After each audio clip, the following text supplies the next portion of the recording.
It's your boy James with the Stop Being Dirty. Listen, stop overthinking. Stop overthinking. Just live. Think about the things right now that you overthink about, that you stress about, you lose sleep about, you might be having extra drinks about, you might be living in misery about, you might have a bad attitude about.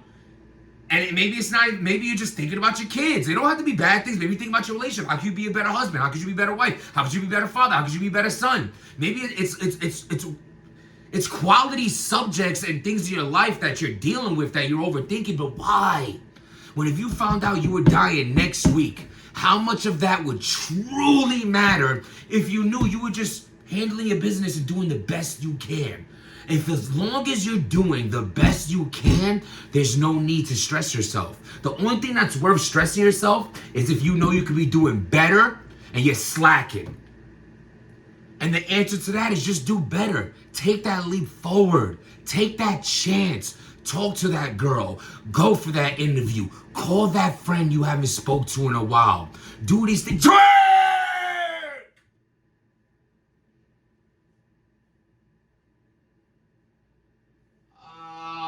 I don't even know if I want to start here right now. Like, I really might have to start on this Rex subject, bro. Let's end with the twerk situation, and let's start with this Rex.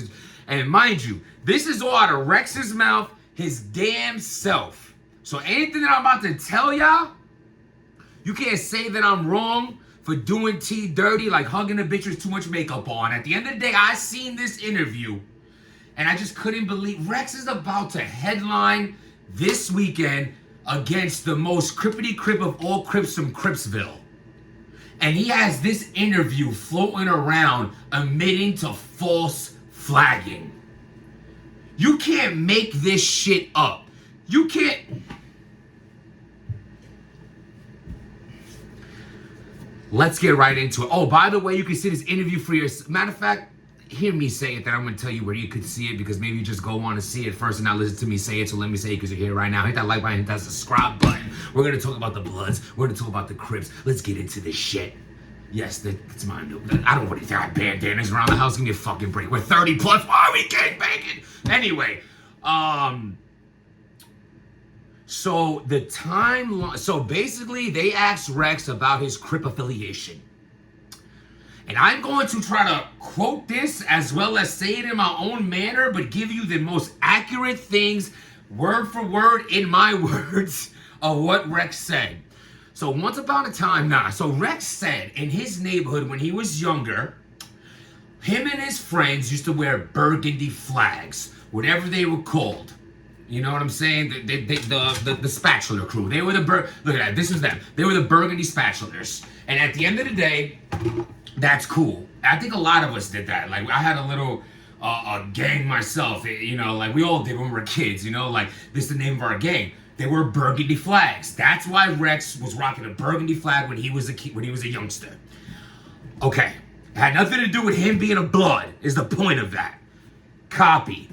Then when he realizes that, you know, Bloods hit New York and, you know, everything were, you know, like he realized like an actual gang wears that color, he no longer was wearing that color, because he realized that color is no longer the color for the crew he's in, that they were just wearing a flag. It's now actually affiliated with a gang. He's not in that gang, so no more burgundy flags. Copy. Then one day, Rex is strolling back into Harlem in his neighborhood, and he sees the whole hood is now wearing red flags. His whole neighborhood has now turned Blood. So Rex decided to say, you're a Blood, and you're a Blood, and Billy, Big Bill, Big Little Tommy, you're a Blood. Well, I'm a Crip now then. I'm Crip. But I'm not a Crip. I'm now saying that I'm a Crip because everyone is Blood. You went left, I went right. You went up, I went down. You stood around, I left the town. Ring around. Oh my God, what? Cool, got you. Everyone's Blood, you're going Crip just because I don't want to be like you guys. Then one day, So Rex is not a crip. He's saying he's a crip. This is Rex saying this himself. I'm not making any of this shit up. None of it. We're about 5 minutes in. I'll tell you now. It's on the MS3, R3, MP, whatever that brand. The brand is cool. I'm not shitting. I just know MS3, whatever everybody wears in battle rap, the MS3, whatever. You could just put Rex interview crip and it'll pop up. He's wearing the irony. He's wearing an all burgundy suit, sitting down. The interview's about 2 hours. It's somewhere in there. Skim along. Maybe the duration is down there. This is Rex saying it himself. It's a bunch of MS3. You know what I'm talking about? Y'all know what I'm talking about. Y'all know what I'm like. You know, remember all battle rap back in the day? Used to wear like the fake True Religions with like the, I don't know what the fuck. Like there was like a melted cross on the back pocket because they couldn't afford True Religion, so they wore that. Like all of them did. And then like the Calico's Hitmans, they all had the stupid fake True Religions on, and now everyone's wearing like the M3 with the chest sign and thing in there. It's a cool brand, you know, support them. That's who it is. Just you can find it. T-Rex interview, burgundy outfit. So back to the story. So Rex, and just stay here because I'm saying it better. Then you can watch it after. So then Rex, so we have the timeline so far. He wore a burgundy flag, mind you. He's going against a Crip of all Crips from Cripville in a few days, and this is the story that's out. The third round is done. The third round is done. It is done. It is done. Rex better come with the two greatest rounds of his fucking life because the third round is automatically done or whatever round. Geechee's way more talented than me, and I can beat Rex with just this information in one of those rounds on everything. He wore a burgundy flag because he just picked out that color with his crew. They weren't gang members. They were kids. He finds out people are wearing burgundy flags that are blood, so he stops wearing it because he's not a blood. He goes back to his neighborhood, and now everybody is an actual blood, so he says, fuck yeah, I'm gonna become a Crip, but I'm not a Crip. Then I met some real rights. That is the ghetto way of saying actual Crips. And then he says, until I met some real Crips, so I thought. This is the best part of the fucking interview. Rex was acting like a Crip that met real Crips that weren't real Crips. This is insane. I'm telling you. If I put the camera on for this because I was dying listening to this shit. There's no disrespect to Rex either. Bro, I'm just saying what you said. Don't be mad. You know, don't kill the messenger, homie. At the end of the day, this is ridiculous. So you were a Crip, but then you met some real Crips and found out they weren't even really Crips. But he's still Crip, but not really. As time further goes on, mind you, at this point, he is never really a fucking Crip. When he wasn't a Crip when he made himself a Crip, then he wasn't a Crip when he actually thought he was a Crip because the people who he thought was Crips wasn't even Crips. Then he finds out that, now mind you, this part is, I feel like he ran into some real Crips and it wasn't so good for him. Because how would you find out that ain't really... I mean, these dudes are teaching him wrong gang signs, wrong everything. He ain't reading the right books. That's what I got from Rex when he said... Because people basically was like, yo, bro, what you talking about? Like, that ain't right. So then Rex said, all right, man, fuck all that then.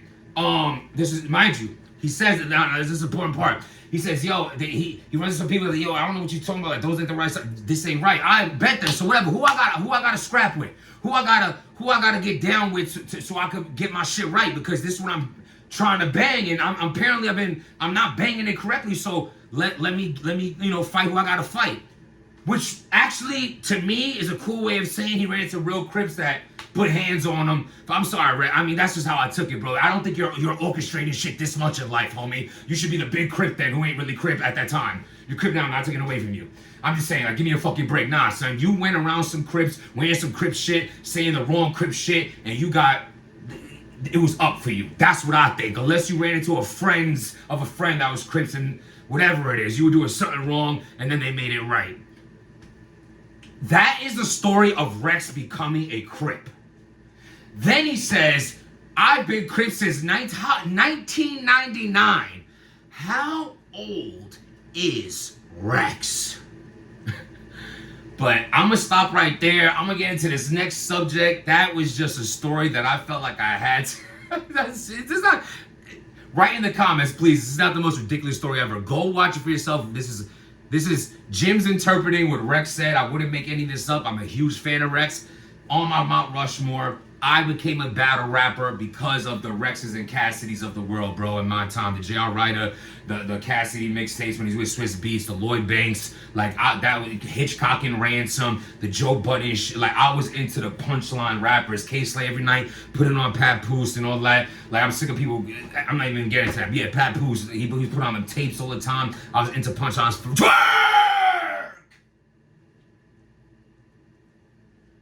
Oh my God. So, twerk told on Eazy. And this is a real dirty ass move, bro. Like, I understand twerk is very emotional, and he really wanted this battle. Like, cause look at it. He thought he was gonna get the Eazy battle, so he didn't take a battle on Gnome, and now he didn't get the Eazy battle, and he ain't on Gnome. So at the end of the day, you feel like Eazy playing with his money. So I can't be mad at this man for that. There's so many other things to be mad at twerk. I'm not gonna choose this one. But I am gonna feel like this, that. But this, another reason to be mad at twerk. Twerk dropped the ball, bro. And I don't care if people's gonna say, oh, maybe it's not true. Maybe it's not. These dudes are well connected, especially such a top tier like twerk, a super affiliated with other battle rappers like twerk. A guy like twerk is definitely connected to a point where what he said is true. And he ruined the rollout for the return of Math Hoffa. Twerk went publicly and said, yo, Eazy deadass didn't take me because he'd rather take a Math Hoffa battle. I think that's whack, bro. I think like that would have been a bigger, if anyone needs some positivity on them right now, it's Eazy, it's Remy Ma, and I don't condone anything about their situation. I also don't give a fuck about it, but I will say Remy did, has a league, she's put, at the end of the day, bro, I'm a battle rap fan. First than anything. And she putting money in battle rappers' pockets and putting out good events. What that woman does with her vagina is none of my fucking business, bro. Yeah, we blog on it, ha, kiki about it, but I really don't give a fuck. I care about the battles more than her sex life. Dead ass. So I feel like it's fucked up because it would have been an ill thing to kind of take off the negative attention that she's getting right now and Eazy's getting for this announcement, the comeback of Math Hoffa, and twerk gonna go and put it out there and talk about Math Hoffa's coming back, to battle Eazy. And I thought that was corny, bro. I thought that was corny. At the end of the day, don't let your emotions take over you, man. Emotions could put you in a lot of bad situations in life. Emotions have put me in bad situations. In situations where I was talking when I shouldn't have been talking too much, listening too hard. That could be wrong too. I'm ear hustling, then I'm around the room. I'm letting my emotions go. Also, a lot of times where I defended myself was off of emotion, and that led to me, prevailing in a lot of situations. But I'm saying at the end of the day, as a man, we should all control our emotions, keep our cool, think about it twice before you even write. Think about it in your head, write it, delete it. By the third time, you might not even want to send it. It's good advice for your relationship too. But yeah, man, I think that was whack. At the end of the day, I know we all human. He's upset, fucking with his money, shit like that. But that was whack, man. You didn't have to do that. But with that being said, I'm definitely hyped for Math Hoffa coming back. I'm gonna do a whole nother blog about that. Are y'all hyped about it? Let me know. I gotta go right now. Link it up with my homie. I haven't seen him in 2 years. That's how it be, right? You talk all the time, but you ain't see each other because people be busy. But you know what? When you finally make time, we make it. And do the same, man. Like I said, stop overthinking. You're doing greater than you are, man. You're doing greater than you are. A lot of times we're doing way better than we feel.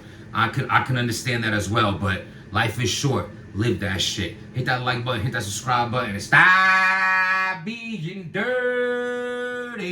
Shirt is lit.